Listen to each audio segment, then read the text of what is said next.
Maybe nothing will happen. This is Radio Station KATS, Milpitas, San Jose, September 2nd, 2010. This is our first live video, audio podcast for Pirated Press, I guess.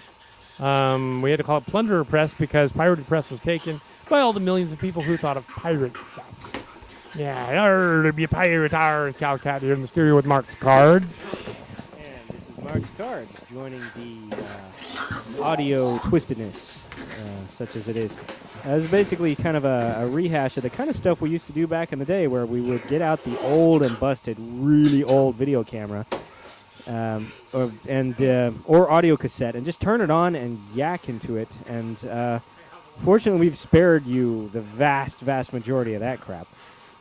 And honestly, talk about like how you can never predict the future, because when we were kids, way back in the day, and we were doing exactly this kind of stuff, we had an old busted-up tape recorder that was probably obsolete even back then, but I think we still got that thing lying around. Oh, man, that is antique. But we were thinking, like, back in the day, CD was just like a rumor. It was like, wow, they're going to have these discs. It's going to be like space. And you're going to be able to put, like, files on the disc. And it was all Star Trek-y and stuff. And like we were just saying, the CD is now the obsolete technology. Everything is digital. It just goes to show you that, like, when you watch a sci-fi movie from like 20 years ago, their vision of the far-off year of 2010, and, there were these big old clunky, huge iPod-like things strapped to people's belts. And it's like, no, if anything, technology is going to get so tiny that it's going to be, like, implanted in your earlobe, but you're going to be able to, like, teleport with it and all that kind of stuff. Just whatever, you can't even predict it, which is why writing science fiction is both really frustrating and really fun at the same time. Although if you can parlay that into a major religion that celebrities want to join, hey, it makes as much sense if you read up on Scientology with all their space volcanoes and alien spirits and all that stuff. Yeah, but don't feel too bad, because, most of the early stuff that we were writing is crap. We go back and reread it, it's just like, oh, I see what I was kind of vaguely trying to do, but holy crap. So, I'm trying to think of a good correlation example. Most of my really early stuff actually wasn't sci-fi that was really bad. It was like teen dramas and horror stuff. But this big con was just like, we started out for the full 4 days. I went to all of the people there and saw Mercedes Lackey and Peter Beagle at the master class and all that. And we did all that and the bird watching and all that. We did so much other stuff we forgot to do the promotion of our book. We just went and did our own thing. I've got the script. You think they can crank it out that fast? It's only a year. I don't want them to rush it. Well, we'll see. They haven't even released a logline for the new Abrams movie. A lot of people are speculating that it's going to be about Khan. I'm not really sure how that works, because according to the timeline, he should be like floating around in deep space, and he hasn't even had his. They haven't even done the Space Seed episode, much less. If he shows up, he's just going to be sort of a random bad guy who, for no reason, wants to kill Kirk. So I'm not so sure that idea really works. I doubt if that's what they're going to do. My guess is that they will introduce some new alien threat that will also involve Klingons. That's my guess, because they haven't really dealt with the Klingons yet in the Abrams verse. But I do give props to them for successfully revitalizing a franchise that I really thought was dead in the water. I thought Chimera was pretty much just going to be like, well, it is just, fan wankery, but I kind of thought it was going to be sort of like, those guys on, like, internet chat rooms talking about, like, remember that episode of Captain Planet where, and they're talking about, like, some 30-year-old cartoon that nobody remembers except them, and they're obsessing over it. I thought that was going to be us. But Abrams made it cool to like Star Trek again. And so, like, now when you say Star Trek, it's not like, oh, you mean that geeky thing that, like, my dad watches from, like, when he was a kid? Now it's like, oh, yeah, that movie from last summer that I saw that was pretty cool. So when we say we're making a Star Trek fan film, it's not quite as dorky. It still is, but it's, like, a little bit less. And so thank you, Abrams.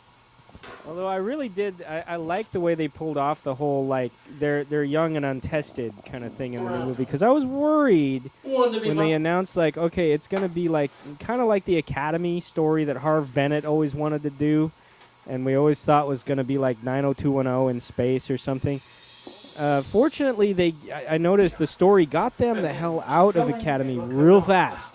Like they were just long enough to establish the characters, and then it's like okay space adventure go.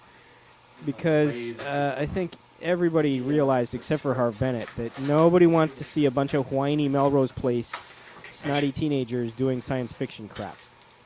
So I was worried when they first announced that, but I thought they did a really good job. And what they really succeeded in doing, and which is almost impossible to do, is they made a movie that appealed to both hardcore fans and people who were probably proud to say they'd never seen an episode or so much as a minute of Star Trek. They made it cool for people to just go see it as a movie, and they made it good enough that it probably initiated a whole bunch of new fans in the process.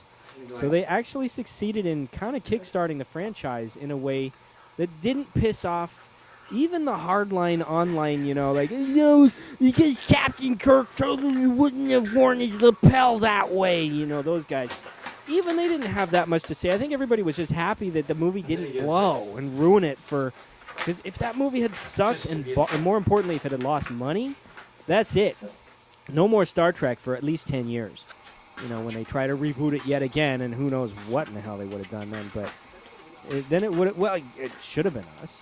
If the planet was flammable, wouldn't it have caught on fire by now? But then, hey, L. Ron Hubbard did Battlefield Earth and used basically the same idea, and he actually got published. But, yeah, I caught Jupiter on fire. Oh, I caught a oil dome on fire in one of the stories, too, because a kid threw a match on it. And the entire mountain exploded for no reason, because apparently I was really big on explosions.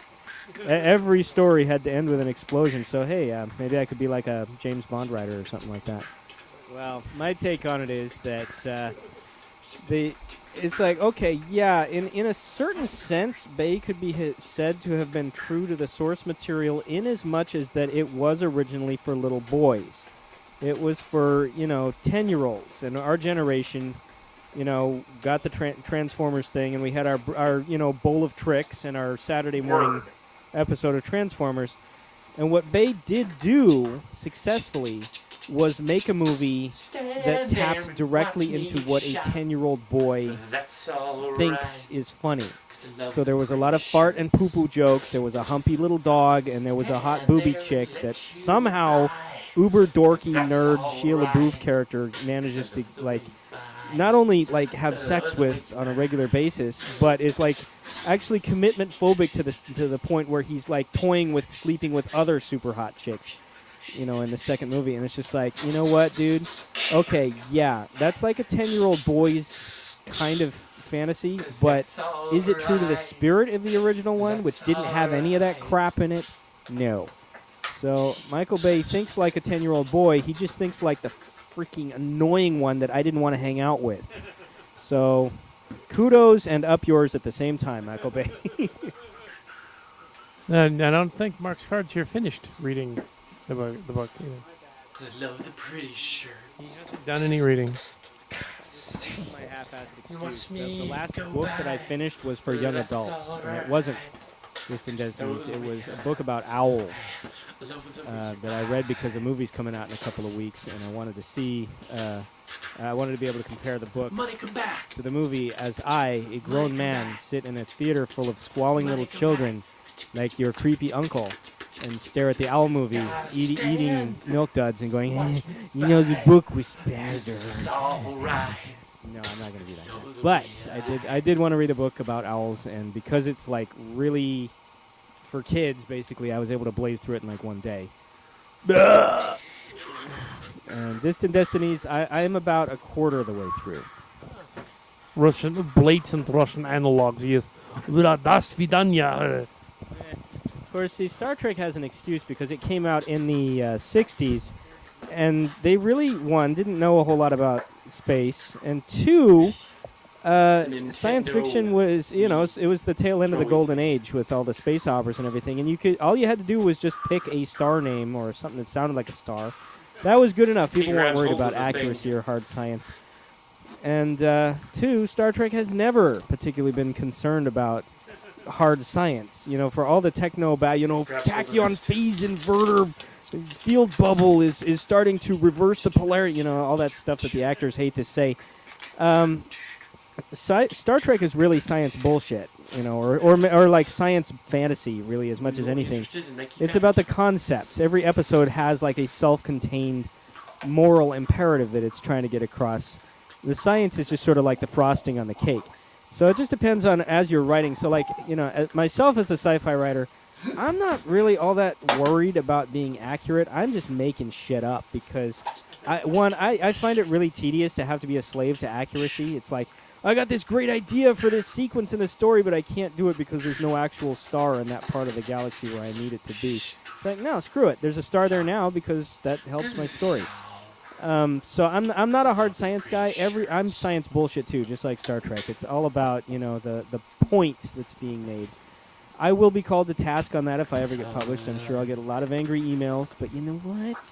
To all you people, all I can say is, yeah, you're probably right. But thanks for buying the book. Speaking of, What does it represent? And not just in terms of like the mechanics of the story, but what is the meaning of it? The whole Star Trek thing. It's like, what is this episode really about? It's about, friendship, or it's about loyalty, or not letting fear rule you.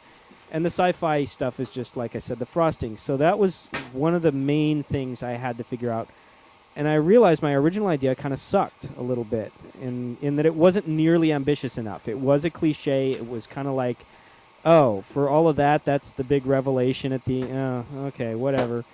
I needed to make it actually bigger and grander and more ambitious. And once that idea came to me, then all of the shit started coming into place. So very recently, just within the last year, after chewing on this damn idea, and, again, all these little bits and pieces, Twilight on the Sea of Bones is not canon with the Maelstrom story, the Genome spinoff. Yeah, like the Mercedes Lackey books, I enjoy them, but I don't hold them up as an example of like the kind of writing I would like to do. They're more in the ballpark in that they are character driven. I just honestly I find them a little well trodden, in terms of like the characters are kind of cliched. And the stories are kind of like they don't really go anywhere that you don't expect. They're more about giving the fans exactly what they want, which is, okay, here's, book 6 in this 10-book series of this super badass Black Griffin who, pretty much from the first, book, his deal, and then it's just sort of a question of watching him go through the paces. But, the silver one, but you know what, I don't begrudge them that because that's the kind of story that they want to tell, and the fans love them for it. And hey, I'm glad they've got their success. I'm more, yeah. Oh, the brown crest. Yeah. What I think one of the common grounds between like Kat and my own writing is that we do tend to fixate more on troubled characters and characters who have a lot more hubris and aren't necessarily guaranteed to win or lose. They're just sort of trying to figure out what in the heck they're doing. Even in the Christian ones, where one of the problems with Christian fiction, and this is not a knock against Christians or Christianity or anything, is that they always, I'm talking about like the fireproof ones, the really devout ones. They're not telling you a story, they're telling you a lecture with the purpose of reinforcing what they already believe. So it's like, 90 Minutes in Heaven, these stories which are basically just saying, hey, you should be Christian, being Christian is awesome, here's why Jesus is great. The end, it's like, yeah, you don't really need to read a story to tell you what you already believe. Mark's Cod signing off for the Kal Kat. Goodbye.